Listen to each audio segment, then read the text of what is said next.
Okay, today's lesson is lesson 2 in our inequalities unit, solving inequalities, and we are just learning how to solve inequalities. Very simple objective. Okay, this slide is not on your flip chart or not on your notes, so I just want you to watch for a second.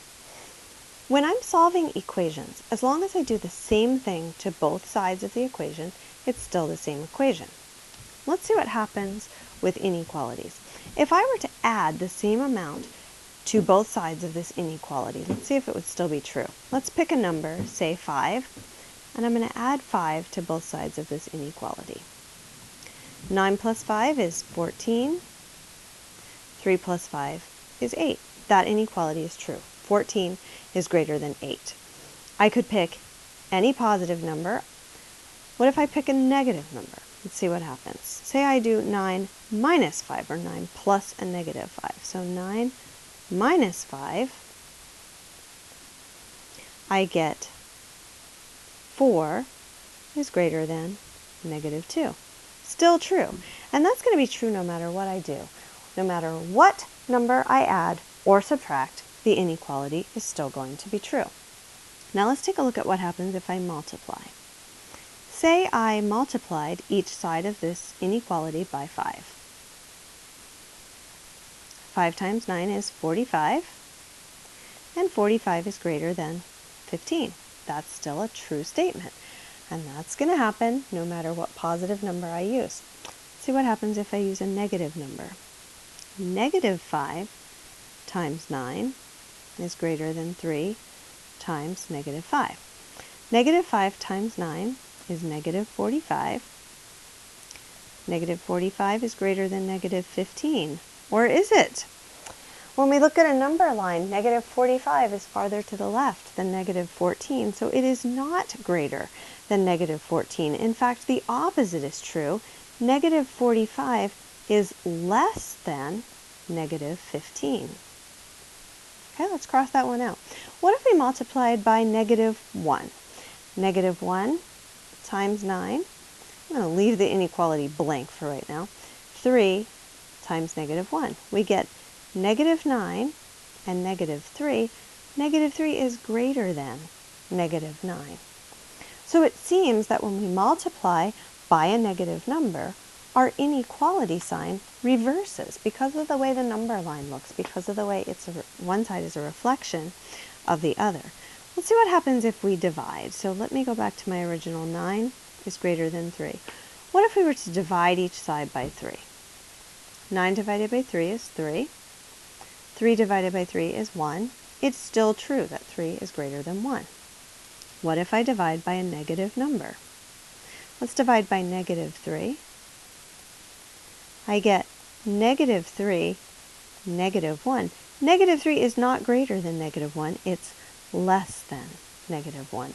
So when we divide by a negative number, the inequality sign needs to flip.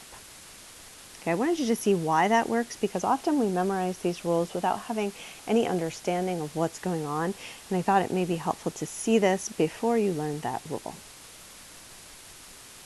Okay, now we'll go on to the notes. Solving inequalities is just like solving equations, except for that one thing we just saw. If you multiply or divide by a negative number, you have to reverse the inequality sign. Okay, so looking at this inequality, I'm going to solve this just the same way that I would solve an equation. So I want to isolate the x by itself on one side, isolate the variable. So to do that, first I'm going to get rid of addition and subtraction, then I'm going to undo multiplication or division. So I'm going to add 15 to both sides, and I'm left with negative 3x is greater than 3. Now I need to get rid of this negative 3. So I need to divide both sides by negative 3. When I do, that is going to change my inequality sign. So in my next step, which I'm going to go over here for, I need to say that x is less than 3 divided by 3 is negative 1. So remembering the way I graph, I have an open circle on negative 1. X is less than negative 1. Okay, let's take a look at the next example. Subtracting 6 from both sides gives me negative 5t is greater than negative 10. Now, to get t by itself, I'm going to need to divide by negative 5. When I divide by a negative number, that's going to change my inequality sign. So t is now less than positive 2. And we can actually check these much the same way that we checked equations. So let's just take a look at the example we just did. I would expect that 2, the number 2, would not make this inequality true because it's an open circle. Negative 5 times 2 plus 6 is not going to be greater than negative 4.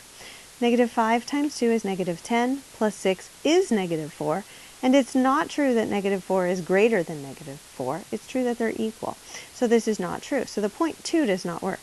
Now I'm going to try a point that's bigger than 2. I'm going to try 5. Negative 5 times 5 plus 6 greater than negative 4. We get negative 25 plus 6, which is negative 19. And negative 19 is not greater than negative 4. It's less than negative 4. So let's just draw a slash through that. It is not greater than negative 4. And that's what we would expect because we didn't draw our line this way. We drew it this way. Now I'm going to pick a really easy point on this side. I'm going to pick 0. Negative 5, I'm just going to do this one in my head. Negative 5 times 0 is 0. And 0 plus 6 is 6. It's true that 6 is greater than negative 4. So we can be sure that we drew our line in the right direction by our check. Okay, let's take a look at another example. X over 3 is less than negative 2. Remember, x over 3 just means x divided by 3, so you don't need to panic and think that you're dealing with a fraction. You're really not. You're just going to multiply both sides by 3. Now, on the right side, I have a negative 2, but I'm not multiplying by a negative number. I'm multiplying by positive 3, so I am not going to flip my inequality sign. My 3's are going to cancel, and I have x is less than negative 6. I only flip the sign if the number that I choose to multiply or divide by is negative. So x is less than negative 6. Open circle, because there's no equals, goes to the left. Okay, my next example, I have a fraction in front of a variable. To undo that fraction, you multiply by its reciprocal, and I'm going to multiply by the negative 4/3. Since I am multiplying by a negative number, I'm going to need to flip my sign. So I have w is less than or equal to, I could think of this as 3 over 1. My 3's will cross out. I have negative 4 over 1, which is just negative 4. So w is less than or equal to negative 4.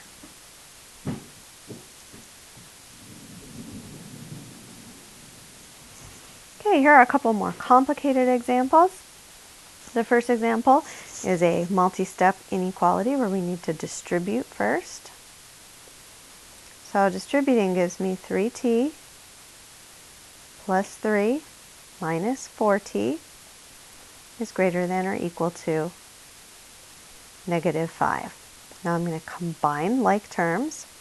3t minus 4t is negative t plus 3 is greater than or equal to negative 5. Now I want to get t by itself, so I'm going to subtract 3 from both sides. I get negative t is greater than or equal to, same signs, add and keep, so negative 8. Now I don't want my answer to be expressed in terms of negative t, I want that to be positive t. So I'm going to multiply both sides by negative 1 to get rid of that negative sign. When I do, I am multiplying by a negative number, so I'm going to need to reverse my sign. So t is less than or equal to positive 8. Closed circle because I have equals, less than goes to the left. Okay, the next example has variables on both sides, I want my variables to be all on the same side. I could do this two ways. I could move this 3n over to the right side. The advantage to that is that it would be positive. I can also move my 6n over to the left side. I'm going to do it that way, but I just wanted you to know you do have the option of doing it either way. So I'm going to subtract 6n so that it is no longer on the right side and I only have n's on the left side. 3n minus 6n is negative 3n minus 1 is greater than 8. Adding 1 to both sides, I now have negative 3n is greater than 9. I'm going to divide both sides by negative 3, so that means I'm going to need to reverse my sign. And I get n is less than negative 3.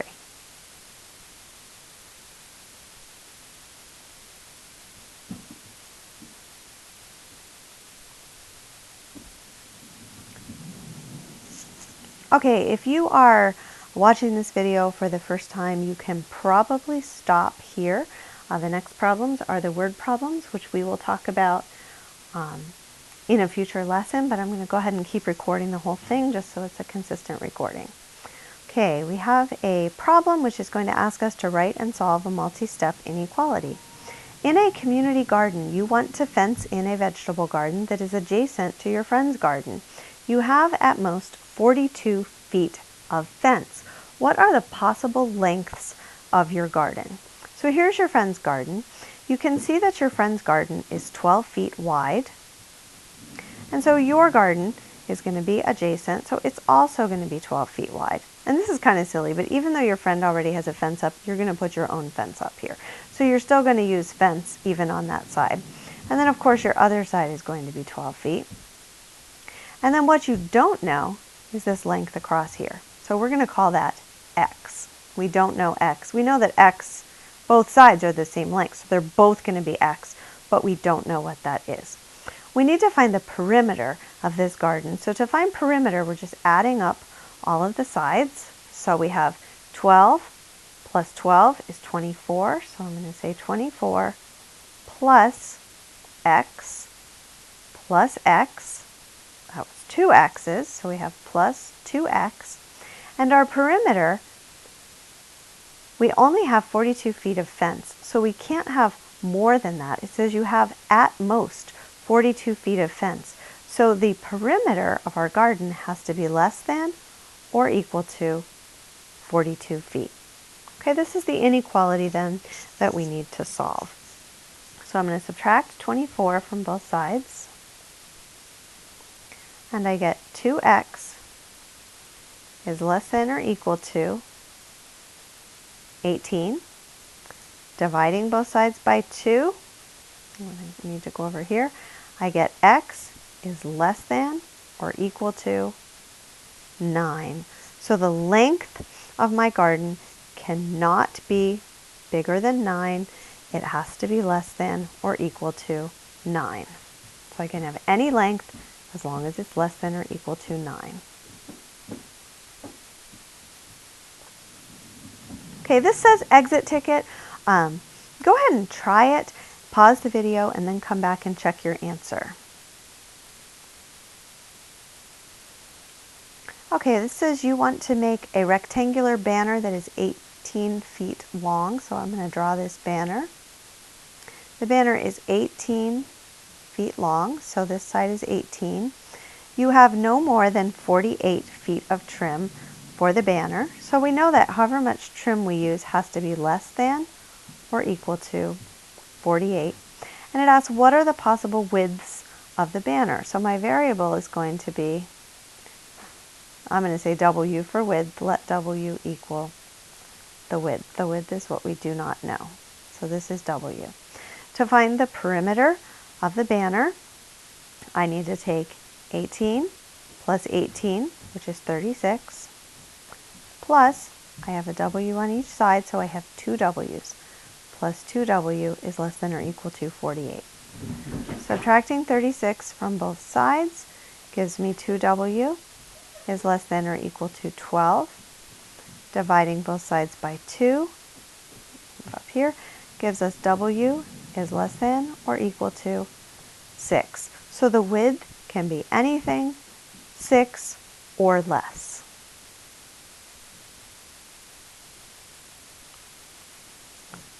Okay, these are the possible assignments you could do if you choose to do the basic assignment.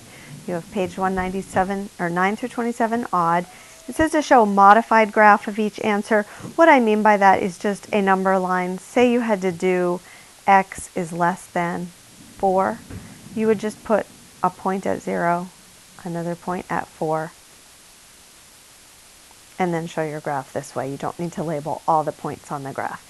If you choose to do the challenge, you're going to do just every other odd problem. So you're going to do half the amount of the problems in the basic assignment, plus you're going to do problems 44, 45, and 56. So you may want to take a look at those 3 problems before you decide what you want to do there. Okay, thank you for watching.